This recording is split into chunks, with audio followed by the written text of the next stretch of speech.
Selamat sore, shalom. Ya, puji Tuhan. Tidak terasa kita sudah masuk bulan Agustus. Ya, udah pada pasang bendera belum di rumah nih? Jadi puji Tuhan pada bulan Agustus ini tema gereja kita selama sebulan ini tentang kita akan banyak belajar tentang mengembangkan hidup yang berguna, mengembangkan hidup yang berdampak, yang menjadi berkat. Dan pada minggu pertama pada hari ini kita akan sama-sama belajar satu subtema yang relate, yang nyambung dengan tema besar kita, yaitu bagaimana kita untuk menjadi pribadi-pribadi yang suka menolong. Ya. Mengapa kita perlu menjadi pribadi yang suka menolong? Dan ketika kita menjadi pribadi yang suka menolong, kita bukan hanya bertujuan supaya kita dianggap baik. Wah, si eta mah bager, bapak itu mah baik ya, suka membantu, suka menolong. Bukan karena hal itu, saudara. Karena apa? Karena dari Alkitab kita menemukan banyak alasan. Memang kita dipanggil, kita diselamatkan oleh Tuhan supaya kita menjadi pribadi yang berubah dan hidup kita mau bertolong-tolongan dengan sesama kita. Rasul Paulus dalam salah satu tulisannya berkata bahwa pertolong-tolonganlah kamu menanggung bebanmu. Dengan demikian kamu memenuhi hukum Kristus. Nah, apa yang Alkitab ajarkan, mengapa kita perlu menjadi pribadi yang suka menolong? Kalau saya baca-baca dan saya perhatikan, kita menemukan banyak alasan, Alkitab mengungkap itu, mengapa kita harus menjadi pribadi yang suka menolong. Alasan yang pertama, klik. Karena manusia itu didesain oleh Tuhan untuk tidak hidup seorang diri. Jadi ketika Tuhan merancangkan manusia, ketika Tuhan menciptakan langit, bumi dan isinya, dan Tuhan juga menciptakan manusia, maka di dalam rancangan benaknya Tuhan, maka manusia itu diciptakan tidak untuk eksklusif dia bisa segala-galanya sendiri, saudara.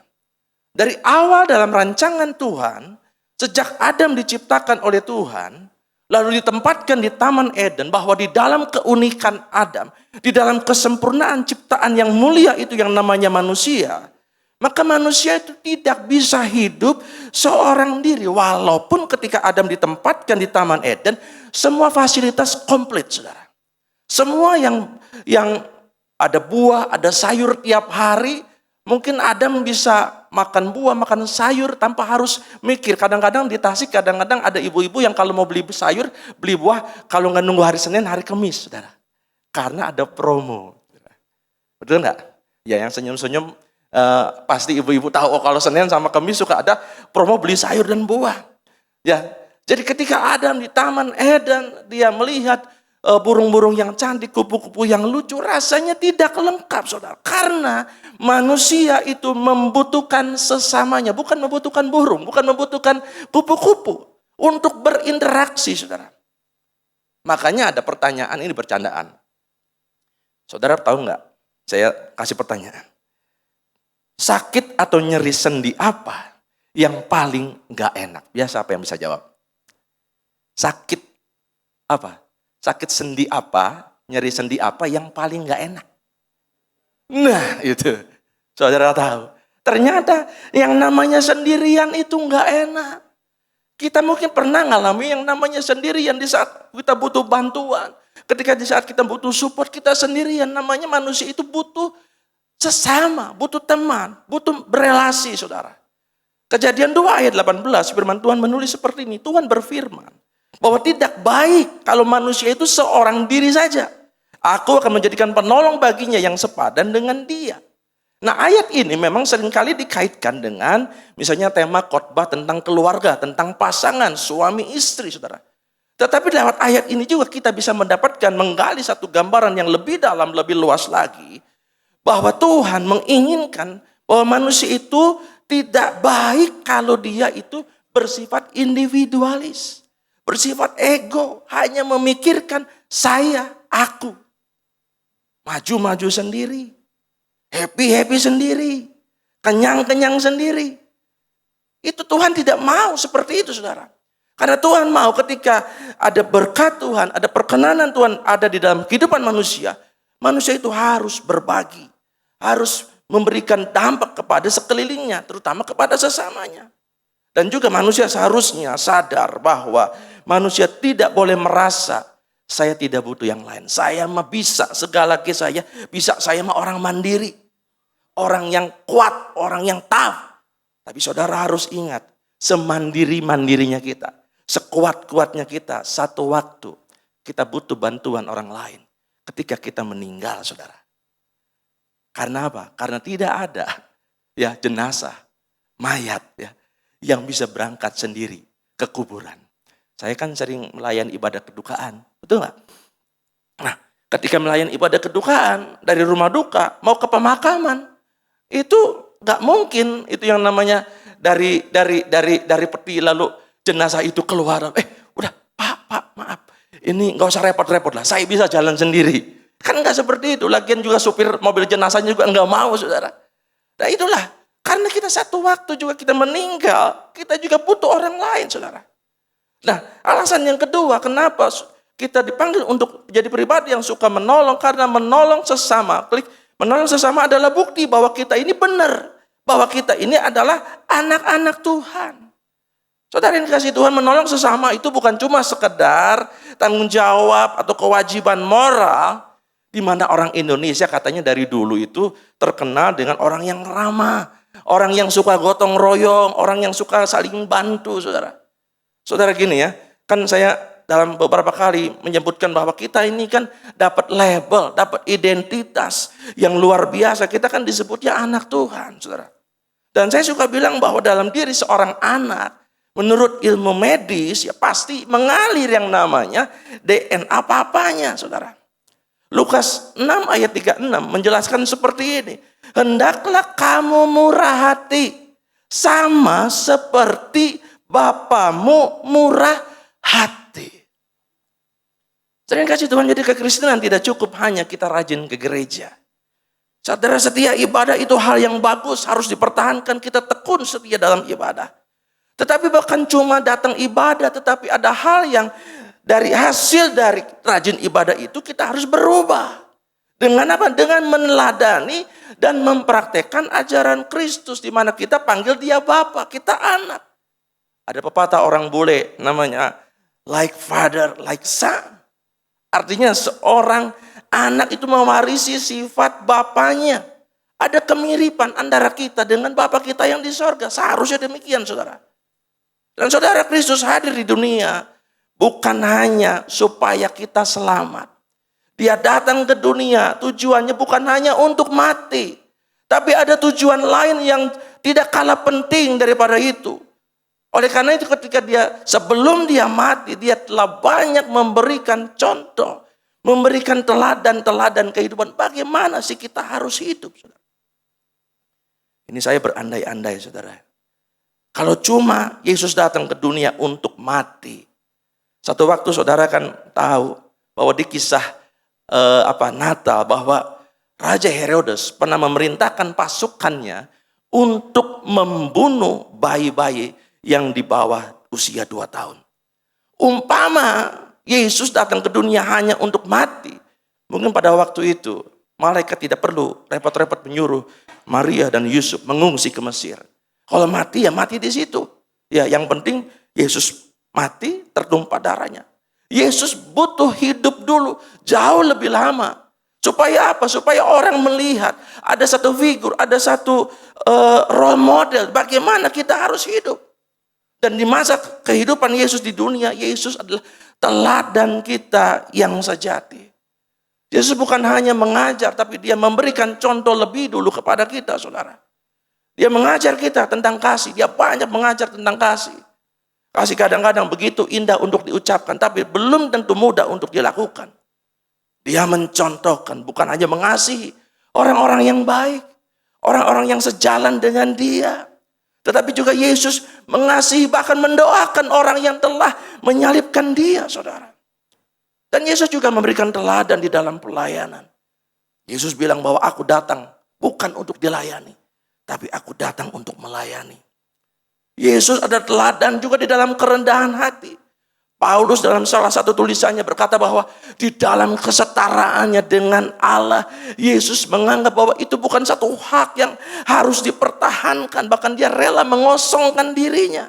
Dan dia rela menjadi seorang hamba.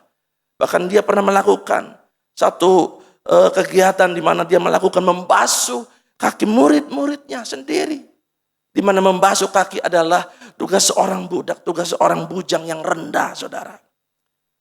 Yesus juga teladan di dalam hal menolong sesama. Dan kalau saudara baca kitab Injil, dari Matius sampai dengan Yohanes, bahkan juga ditulis ulang dalam Kisah Para Rasul, bahwa kemanapun Yesus pergi, Yesus selalu berbuat baik. Kemanapun Yesus pergi, Yesus membuat orang yang menangis menjadi tersenyum. Orang yang tidak ada pengharapan menjadi berpengharapan dan kembali semangat. Yesus menolong sesamanya, saudara. Saudara terkasih, saya percaya bahwa kita adalah orang-orang yang diberkati. Amin. Kok kayak kurang yakin? Saudara diberkati, amin. Yes. Tapi bukan cuma saudara diberkati, tapi mari kita jadi orang-orang yang mau jadi berkat juga, saudara. Bukan cuma kita rindu dapetin berkat. Contoh ya, kalau saudara belanja umpama, khususnya kalau saudara belanja ke pedagang kecil. Beda persoalan lah kalau urusan dagang ya. Urusan dagang bisnis enggak. Ini mah saudara belanja ke pedagang kecil. Janganlah misalnya nawar terlalu keterlaluan. Ya. Kebanyakan yang namanya ibu-ibu nih, ya the power of emak-emak. Rasanya kalau belanja itu ke pasar ataupun ke pedagang sayur atau ke pedagang buah, rasanya kalau belum nawar itu belum puas. Rasanya saya udah sekolah tinggi, sekolah ekonomi, kalau belum bisa nawar kayaknya belum teruji kemampuan saya untuk menawar ya. Nah, jadi kalau seandainya kita menawar-nawar lah, misalnya mau beli beli buah duku misalnya. Mang, sekilo berapa, Mang? 12.000, Neng. Nah, mama tuh 4.000 banyak. Waduh, 4.000. Ini namanya bukan nawar, ngajak gelut, saudara. Cari musuh, saudara. Ya kalau seandainya 12.000 ya misalnya kita gatel nih, pengen nawar, kalau nggak nawar kayaknya membawa barang tuh nggak puas. Ya nawar sedikit lah. 10.000 aja emang. Aduh nggak bisa, Neng, karena sekarang pada naik. Sok 10.000 saya langsung beli 2 kilo. Aduh akhirnya apa? Ya udahlah, bolehlah. Sok beli 2 kilo. Kita kasih 20. Terus kita tergerak, kasih lagi 5.000. Itu si emang. Ya akhirnya, ini apa, Neng? 5.000? Enggak, ini mah buat emang aja, enggak apa-apa. Aduh hatur nuhun, Neng, terima kasih, Neng. Sing kegendosan deui, wah segala macam. Jadi akhirnya apa? Kita dapat 2 kresek buah duku plus bonus doa, saudara. Tapi kalau seandainya kita nawarin enggak kira-kira, boro-boro didoain, disumpahin kita, saudara. Ya kan? Saudara kasih Tuhan. Yang ketiga, kenapa kita jadi orang yang perlu bertolong-tolongan? Karena menolong sesama itu adalah bukti pertobatan. Dan bukti bahwa buah roh itu bertumbuh di dalam kehidupan kita. Seharusnya sejak kita bertobat, maka buah roh itu bertumbuh nyata di dalam kehidupan kita. Ya, bukan masalah berapa lamanya saudara keluar masuk gereja, tetapi ketika saudara sungguh-sungguh bertobat, seharusnya cirinya, maka buah roh itu harus bertumbuh. Kan ada macam-macam buah roh. Salah satunya adalah kasih, sukacita, kebaikan, kemurahan. Dan menjadi pribadi yang suka menolong itu tanda atau bukti bahwa kita bertumbuh di dalam buah-buah roh, saudara. Saudara, agama mengajarkan kita harus berbuat baik supaya masuk surga. Tetapi ingat, taruh dalam hati bahwa kekristenan adalah sesuatu yang berbeda. Bahwa kita itu diselamatkan bukan karena perbuatan baik kita. Paulus menulis bahwa oleh karena kasih karunia kamu diselamatkan. Itu bukan hasil usahamu, tapi itu karena pemberian Allah. Ketika Allah memberikan anaknya yang tunggal, karena kasih karunia kita diselamatkan. Dan ketika kita beriman, kita menerima keselamatan itu. Kita tidak perlu embel-embel perbuatan baik. Darah Yesus cukup untuk menebus kita. Darah Yesus cukup untuk membawa kita surga. Tanpa harus dibantu dengan perbuatan baik kita, saudara. Darah Yesus cukup, saudara. Dan bagi kita, ya, perbuatan baik itu adalah bukan untuk masuk surga, tetapi sebagai bukti bahwa kita sudah bertobat dan bahwa kita sudah diselamatkan. Dengan cara kita mengerjakan keselamatan itu dengan perbuatan-perbuatan baik seperti hanya perbuatan anak-anak terang. Jadi rasanya kalau seandainya ngakunya anak terang, ngakunya suka ke gereja tetapi perbuatannya gelap, ini kan yang namanya jaka sembung naik ojek. Nggak nyambung, cek. Terima kasih Tuhan. Efesus 2 ayat 10. Firman Tuhan bilang begini. Keselamatan kita adalah hasil karya Allah sendiri. Kita yang bersatu dengan Kristus Yesus secara rohani diciptakan kembali menjadi manusia baru. Dengan demikian kita dimampukan untuk melakukan hal-hal baik yang sudah Allah rencanakan sejak semula untuk kita lakukan. Ketika Tuhan menempatkan manusia, menciptakan manusia, Tuhan punya rencana bahwa manusia adalah rekan sekerjanya. Tetapi ketika manusia jatuh dalam dosa, maka pekerjaan manusia jadi rusak. Tetapi ketika kita hidup di dalam Kristus, maka kita dimampukan kembali potensi untuk melakukan kehendak Allah. Perbuatan-perbuatan baik itu kembali muncul dalam kehidupan kita dan hendaknya kita terus melakukan itu. Karena untuk itulah kita dipanggil, saudara. Ada alasan yang lain juga. Kenapa kita menjadi pribadi yang suka menolong? Yang keempat adalah karena menolong sesama itu bahwa bukti bahwa kita itu mengasihi Tuhan. Jadi kalau saudara bilang mengasihi Tuhan, baik itu dalam doa, dalam lagu, ya, bahwa mengasihi Tuhan juga tercermin bagaimana kita memperlakukan orang lain. Karena kita memberi penjelasan bahwa bagaimana kita bisa mengasihi Tuhan yang enggak kelihatan. Yang kelihatan aja kita enggak mampu untuk mengasihi. Rasanya agak-agak ada satu tanda tanya di sana. Dan bukankah hukum utama yang Alkitab ajarkan bahwa kasihilah Tuhan dan kasihi sesama. Dan mengasihi Tuhan dan mengasihi sesama itu kualitasnya, bobotnya itu sama. Kita harus mengejar dua-duanya secara jalan bersamaan, saudara. Tidak ada yang lebih tinggi, tidak ada yang lebih rendah, saudara. Matius 25 menceritakan tentang penghakiman terakhir. Jadi diceritakan di situ, kalau saudara baca Matius 25 bahwa pada waktu itu hari penghakiman, maka Tuhan memisahkan antara kambing dan domba. Domba di sebelah kanan, kambing di sebelah kiri. Lalu Tuhan bilang kepada orang-orang benar yang di dalam sebutan itu sebagai domba, bahwa Tuhan bilang bahwa kamu silakan kalian masuk kepada kerajaan yang sudah disediakan buat kamu semua, buat kalian semua. Karena ketika aku lapar, kamu kasih aku makan. Ketika aku haus, kamu kasih aku minum. Ketika aku butuh tumpangan, kamu kasih aku tumpangan. Ketika aku telanjang, kamu kasih pakaian.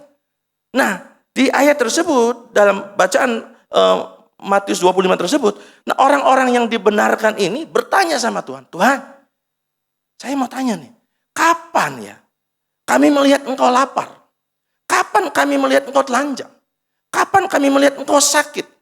Rasanya kami gak pernah lihat engkau telanjang, engkau sakit, engkau lapar Tuhan. Lalu raja itu menjawab mereka, aku berkata kepadamu, sesungguhnya segala sesuatu yang kamu lakukan untuk salah seorang dari saudaraku yang paling hina ini.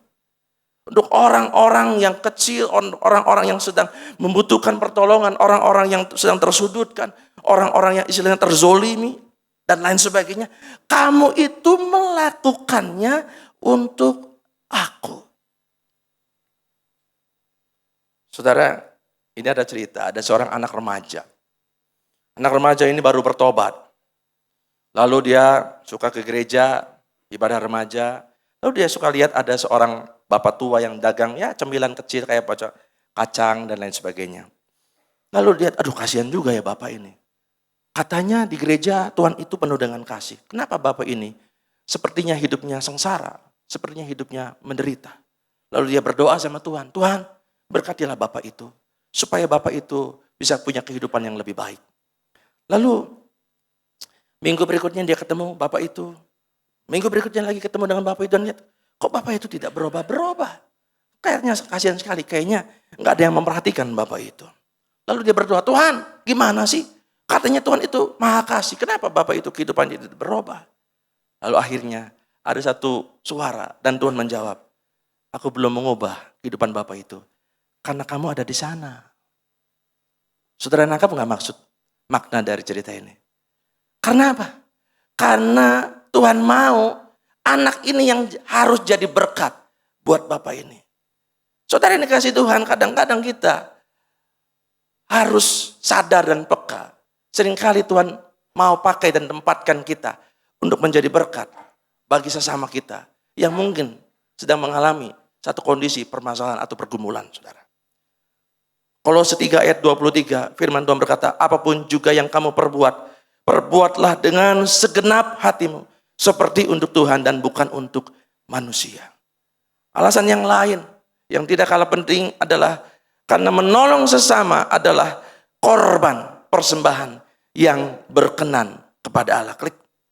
Menolong sesama adalah korban persembahan yang berkenan kepada Allah.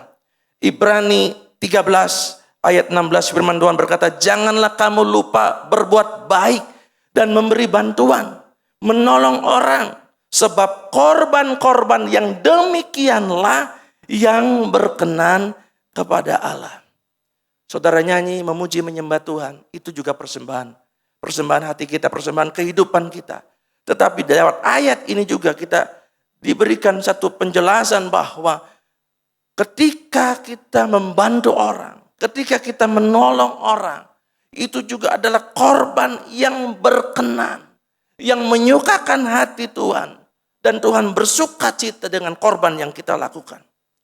Saudara datang ke gereja memberi persembahan itu adalah satu hal yang baik. Karena itu adalah memang perintah Tuhan. Dan ada janji Tuhan kepada kita yang setia membawa persembahan ke rumah Tuhan. Dan Tuhan bukan hanya melihat tentang aktivitasnya, tapi Tuhan selalu melihat itu dari dalam hati. 2 Korintus 9 ayat yang ke-7, firman Tuhan menulis, hendaklah masing-masing memberikan menurut kerelaan hatinya. Jangan dengan sedih karena paksaan, sebab Tuhan mengasihi orang yang memberi dengan sukacita. Dalam Matius 23, Yesus pernah mengecam kelompok orang Farisi, ahli-ahli Taurat. Karena orang-orang Farisi, ahli-ahli Taurat ini adalah orang yang betul-betul disiplin, detail melakukan hukum Taurat, hukum perintah Tuhan. Yang namanya memberi persembahan dan lain sebagainya, itu taat banget orang-orang ini. Orang-orang ahli Taurat, orang-orang Farisi. Tetapi pada waktu itu Yesus mengecam dan Yesus memberikan tegurannya bahwa dia mengatakan, tetapi yang terpenting dalam hukum Taurat kamu abaikan, yaitu keadilan, belas kasihan, dan kesetiaan. Yang satu harus dilakukan, yang lain jangan diabaikan. Jadi ada kalimat di sini, ada kalimat kamu mengabaikan. Mengabaikan apa? Mengabaikan keadilan, mengabaikan belas kasihan, mengabaikan kesetiaan. Ini mengabaikan terhadap siapa? Terhadap Tuhan? Bukan. Terhadap sesama, saudara. Jadi lewat ayat ini kita diingatkan jangan sampai kita keren di luar, baik di gereja, ya, tapi dikenal orang bahwa kok nggak peduli dengan keluarganya umpama. Saudara bisa memberikan yang persembahan yang terbaik kepada Tuhan sebagai bentuk cinta kepada Tuhan. Tetapi jangan lupa, mungkin ada orang tua kita di kampung halaman, jangan-jangan beliau makan pun susah, harus ngirit. Saudara kasih Tuhan, harus ada keseimbangan. Bahwa mengasihi Tuhan dan mengasihi sesama, itu harus jalan bareng-bareng, saudara. Nah, ada langkah praktis untuk menolong sesama. Halnya seperti apa? Apa yang kita bisa lakukan? Saya bagi dengan 3D, saudara. Yang pertama adalah doa. Doa adalah bantuan yang bisa dilakukan oleh siapa saja. Di sini semua kita bisa melakukannya, saudara. Tidak harus jadi hamba Tuhan dulu, tidak harus sekolah tinggi dulu, punya banyak uang dulu. Siapapun di antara kita, dimanapun, kapanpun bisa melakukannya. Kita bisa melakukan bantuan, menolong sesama dalam bentuk mendoakan. Doa itu kelihatannya sederhana, saudara. Tapi saudara harus percaya bahwa kita mengatakan doa orang benar dalam Yakobus 5 ayat 16. Itu besar kuasanya. Karena itu hendaklah kamu masing-masing saling mengaku dosamu dan saling mendoakan supaya kamu sembuh. Doa orang yang benar bila dengan yakin didoakan sangat besar kuasanya. Jadi langkah praktis untuk kita jadi pribadi yang suka menolong. Mari kita jadi orang-orang yang suka saling mendoakan. Jangan nggak peduli. Doakan sesama kita. Doakan keluarga kita. Doakan hamba-hamba Tuhan. Doakan teman komsel kita. Dan lain sebagainya. Saya ingat pada waktu dulu saya masih jadi anggota komsel, saudara. Ada teman dan PKS mengajarkan bahwa kita harus saling mendoakan. Harus saling mendoakan dan ada sepasang suami istri yang sudah 2 tahun tidak punya anak, saudara. Dan dia ke dokter dan dokter bilang ini harus disuntik. Disuntik apa gitulah.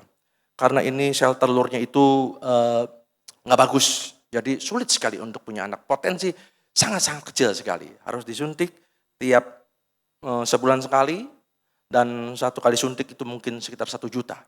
Dan minimal 12 bulan. Kalau bisa lebih daripada itu kualitasnya akan lebih bagus. 1 kali disuntik, bulan kedua disuntik. Dan dengar-dengar berita bahwa nggak dilanjutkan suntiknya. Mungkin karena dipikir-pikir, aduh lumayan juga, biayanya mahal. Ya akhirnya ngobrol-ngobrol di komsel. Dan akhirnya oke, kalau memang itu keputusan kalian berdua, ya udah kita doa aja. Kita doakan supaya walaupun tidak disuntik terus-terusan, ya, tapi Tuhan sekiranya berkenan pasti Tuhan akan memberikan momongan kepada pasangan ini. Lalu bulan ketiga, bulan keempat, bulan kelima ada berita baik. Istri dari pasangan ini, ya teman kita itu akhirnya hamil, saudara. Dan 2 tahun kemudian juga hamil lagi, saudara. Saudara, sepertinya ini hal yang sepele, tetapi buat kami pada waktu itu, teman-teman komsel, kita sama-sama sepakat, kita sama-sama mendoakan. Dan kita melihat bahwa seringkali di komsel ada kesaksian-kesaksian bagaimana Tuhan menjawab doa-doa kita, saudara. Saudara, akhir tahun yang lalu saya kan sakit dan saya sempat dioperasi, saudara. Dan pada waktu saya nunggu panggilan di ruang dokter seperti itu, lalu tiba-tiba handphone saya ada yang masuk, telepon. Saya lihat, siapa nih? Oh ternyata jemaat, saudara. Ternyata jemaat. Saya pikir, ini sebentar mau dipanggil dokter nih. Saya pikir barangkali ada yang penting. Ya udah saya angkat, saudara.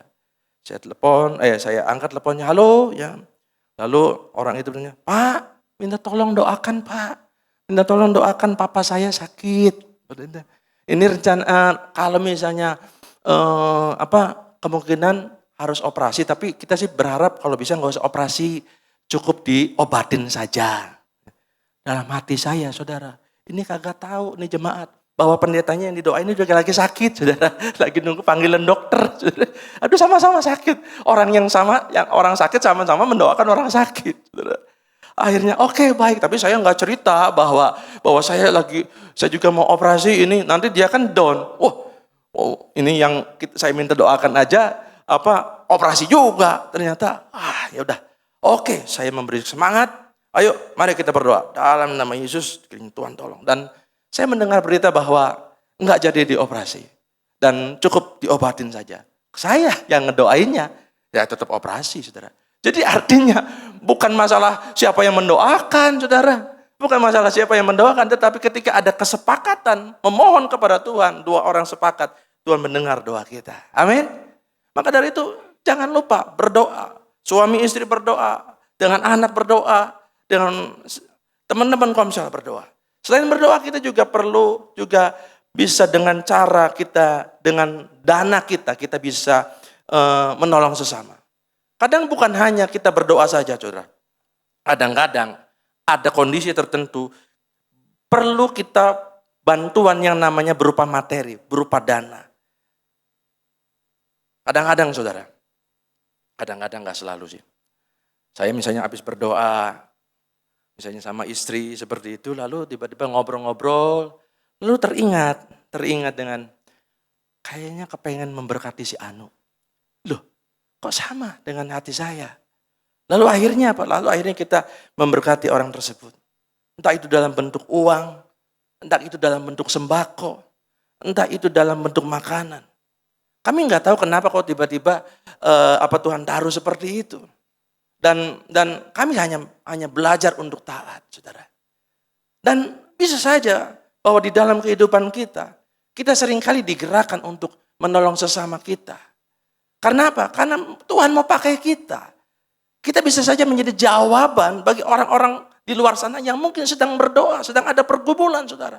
Dan Tuhan mau pakai kita. Karena Tuhan gak kirim uang dari langit, Tuhan gak kirim makanan dari langit, saudara.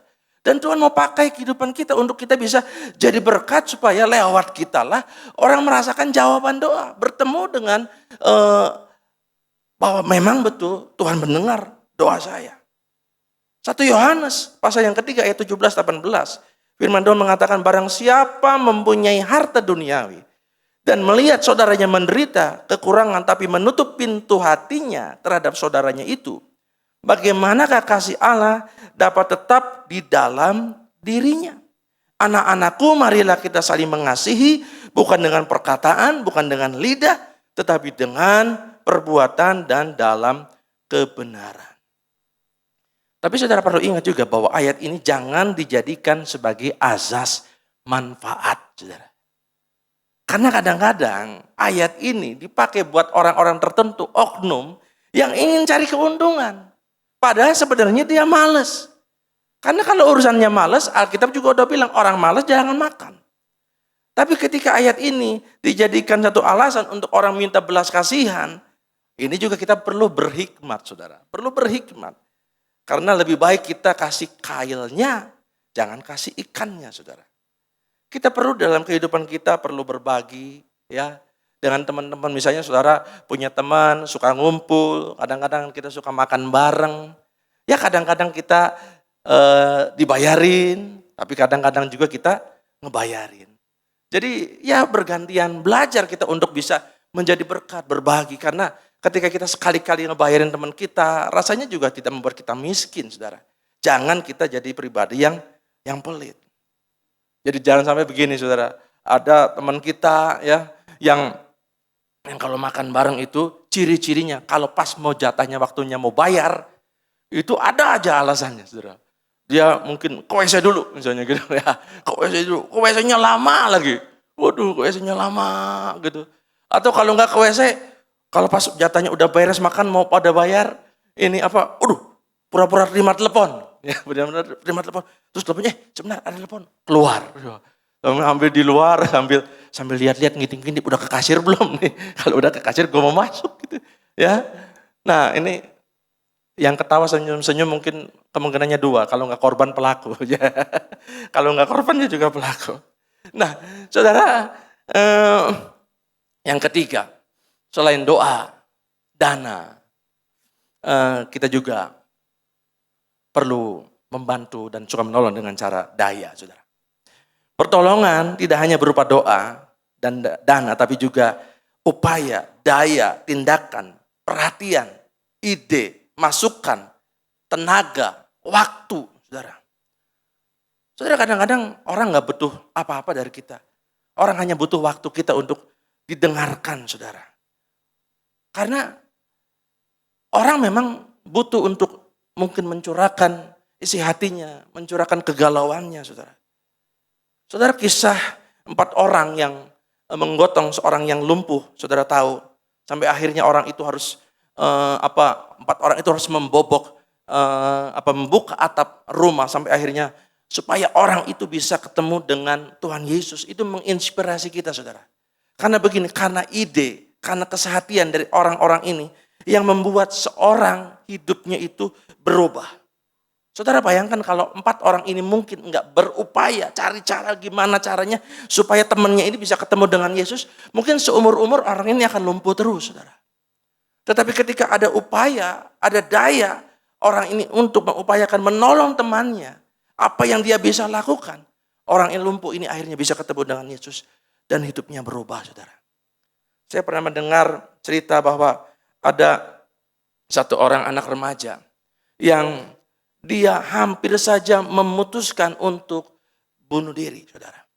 Tetapi ketika seorang kakak pembina, ya remaja itu datang, lalu memberikan waktunya, memberikan perhatian, lalu arah langkah hidupnya berubah. Kalau saja pada waktu itu kakak pembinanya tidak datang pada waktu itu, mungkin ceritanya beda, saudara. Saudara dikasih Tuhan, satu waktu kita kan tidak ada lagi nih. Kita nggak selama-lamanya hidup di muka bumi ini. Alias kita meninggal, saudara. Pertanyaannya, apakah warisan yang ingin kita tinggalkan? Saudara ingin diingat orang sebagai apa ketika saudara dan saya sudah tiada, saudara? Orang mungkin bisa saja dipandang, dikenal sebagai orang yang berhasil. Oh, eta mah berhasil, orangnya kaya. Lalu ketika orang tersebut meninggal, orang mungkin hanya mengingat bahwa oh yang meninggal itu si Bapak Anu ya. Karena dia orang kaya, pabriknya banyak. Udah titik aja, nggak ada cerita lebih, saudara. Karena orang itu tahu bahwa orang tersebut adalah orang yang kaya. Dan orang yang kaya itu dikenal dengan apa? Orang yang berhasil dikumpulkan bagi dirinya itu seberapa banyak. Tapi saudara bandingkan dengan seorang yang namanya Bunda Teresa, saudara. Seorang wanita sederhana. Akhirnya Bunda Teresa juga sama-sama meninggal. Tetapi apa yang orang kenang dari hidupnya, saudara? Bunda Teresa adalah orang yang membagikan hidupnya. Dia bukan cuma bicara tentang seberapa banyak hidup ini, seberapa banyak sih yang bisa saya kumpulkan. Tapi Bunda Teresa lewat kehidupannya mengajarkan kepada kita seberapa banyak sih yang kita bisa bagikan, yang kita bisa berikan kepada sesama kita, sehingga kehidupan kita itu bisa menjadi berkat selama kita hidup. Sehingga kita hidup bukan hanya memikirkan seberapa banyak yang saya bisa kumpulkan, tapi seberapa juga banyak yang bisa kita bagikan untuk menjadi berkat bagi sesama, saudara. Hari ini firman Tuhan sudah kita dengar sama-sama, saudara. Mari kita kembangkan gaya hidup yang berguna, yang menjadi pribadi yang suka menolong sesama. Yesus telah memberikan teladan. Maukah kita dengan rela hati membangun kepedulian kepada sesama kita, saudara? Mari lewat firman Tuhan hari ini, mari bangun kehidupan kita.